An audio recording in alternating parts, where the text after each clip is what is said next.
entender o posicionamento ideológico desse governo. Por isso eu trouxe essa imagem aqui. Eu não sei se o senhor reconhece essa imagem. O senhor consegue reconhecer?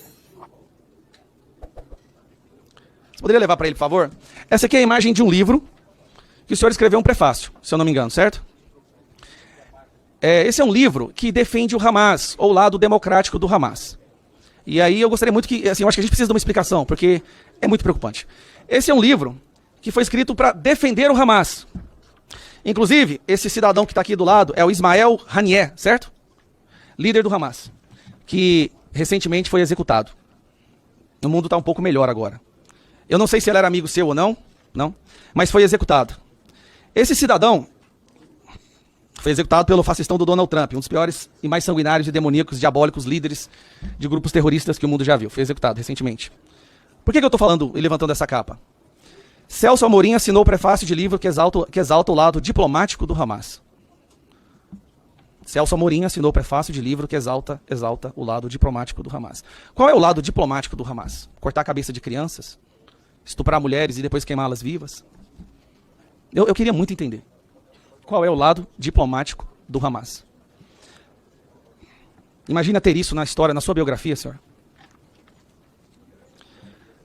Aí nós estamos essa preocupação. Recentemente teve um evento lá na Rússia com os piores, mais sanguinários, psicopatas, ditadores do mundo, onde nenhum país democrático fez questão de mandar emissário. Mas o Brasil foi. O Brasil foi e participou desse evento. Depois teve um evento no Irã, que também só psicopata, ditador, sanguinário, assassino, vagabundo, cretino, compareceu, mas estava lá o Alckmin, ao lado, inclusive dessa pessoa que foi executada. Lá no Irã.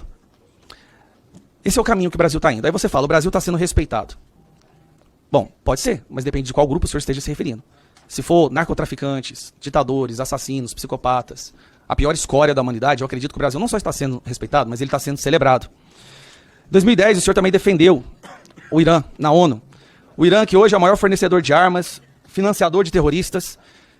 A ONU tentou impor uma sanção em cima do Irã e o senhor defendeu o Irã. Então eu gostaria de entender isso. Aí tem mais matéria. Celso Amorim na contramão dos interesses nacionais para não comprar canhões do Israel. Estados Unidos não praticam diplomacia, disse Celso Amorim. Aí eu pergunto, diplomacia é o quê?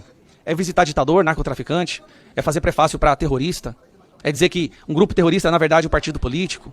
O que é a diplomacia? Aí muitos se perguntam, mas os Estados Unidos não querem nos receber, os Estados Unidos fecharam as portas para nós. Eu fecharia. Eu não ia sentar para conversar com alguém que apoia terrorista. Eu não ia sentar para conversar com alguém onde esse cidadão aqui, do Hamas, gravou um vídeo de apoio ao Lula e de agradecimento ao Lula. Ele gravou um vídeo agradecendo ao Lula. Olha. Gente, é porque a gente escuta tanta loucura nas nossas vidas, mas deixa isso assentar no seu sistema encefálico.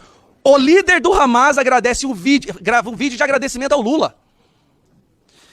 Aí os Estados Unidos quer colocar o PCC e o Comando Vermelho como um grupo terrorista porque eles estão lavando dinheiro do Hamas, do Hezbollah, do Houthis, de todos os grupos terroristas. O que o Lula faz? Manda emissário nos Estados Unidos para pedir para os Estados Unidos não fazer isso. Por favor. Não coloque eles no grupo terrorista, não. Porque são eles que financiam os nossos candidatos, as nossas campanhas. São eles que nos ajudam. São eles que ajudam a treinar para a gente colocar a gente no Ministério Público, né, advogados. Se você acabar com o PCC e o Comando Vermelho, o que vai ser da esquerda? Quer dizer, tá passando por um período ruim. Maduro, seu amigo, vai ser aniquilado. Você sabe. Isso é questão de horas ou dias. Vai ser executado. Nós tivemos agora na Bolívia uma eleição onde os dois candidatos que foram para o segundo turno são de direita. E um deles já falou claramente que vai se aliar aos Estados Unidos para combater o narcotráfico na Bolívia. Inclusive falou que o Brasil é o ponto de distribuição de toda a cocaína produzida na Bolívia. Falou agora, hoje de manhã. Então vai ficar difícil para a esquerda aqui, né, Farrur? Então assim, nós estamos preocupados. Essa sanção que veio dos Estados Unidos, essa tal Magnitsky, que o Flávio Dino quis inventar um trem para derrubar, ela não sancionou apenas o Alexandre de Moraes, ela sancionou também 16 pessoas envolvidas com Hamas e Hezbollah que estão no Brasil. Peraí, nós temos 16 líderes do Hamas e Hezbollah no Brasil? E nós temos, tem que ter os Estados Unidos vir fazer uma sanção contra essas pessoas? Por que tá vindo tanta gente do Hezbollah e do Hamas pra cá de repente? Eu queria muito entender. E por que eu não tô vendo? Pela justiça? O medo dos Estados Unidos fizeram parar com a perseguição do Uribe, né? Um assunto interessante. Então assim, e o antissemitismo que tá crescendo no Brasil, né? O mundo inteiro já soltou essas matérias falando que o Brasil está com um nível crescente e preocupante de antissemitismo. Por que será?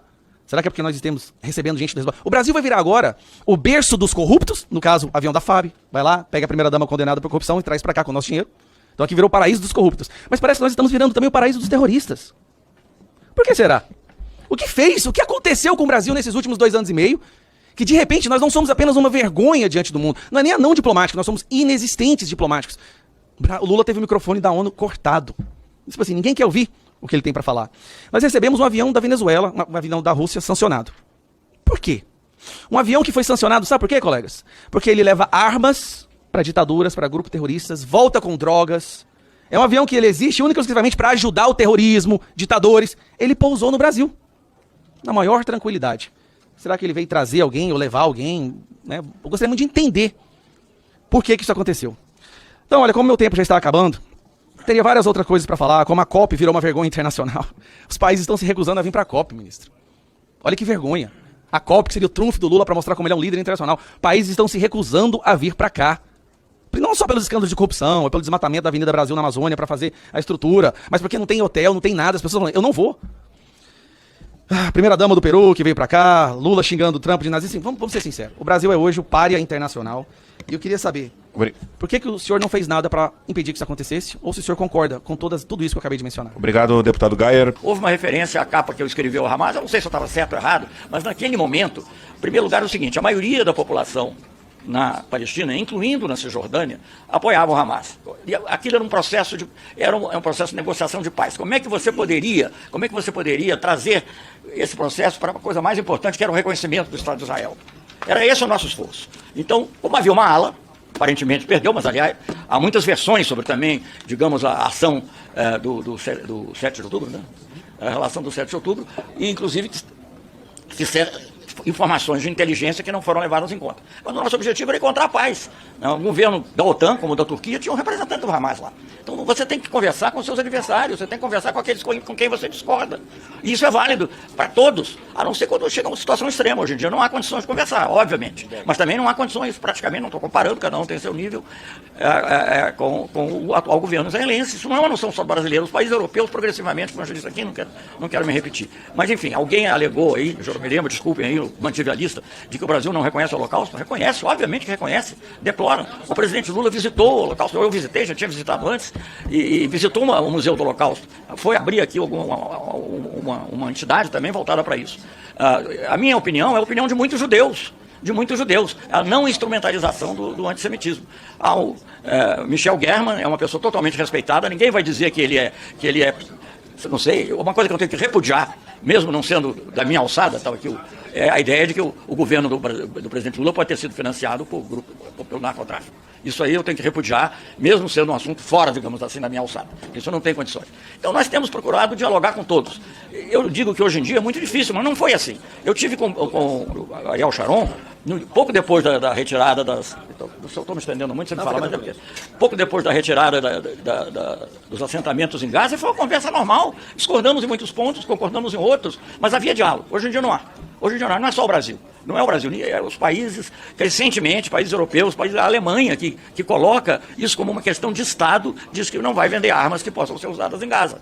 Né? Sem falar em vários países que tomaram a decisão recente de Espanha, França, Eslovênia, Irlanda, não vou lembrar de todos, de reconhecer o governo palestino. Então a nossa posição sempre foi uma posição pelo diálogo, sempre foi a favor do diálogo, sempre foi a favor do reconhecimento de dois Estados, vivendo em segurança um com o outro, e vizinhança e de maneira viável. Essa sempre foi a nossa posição e não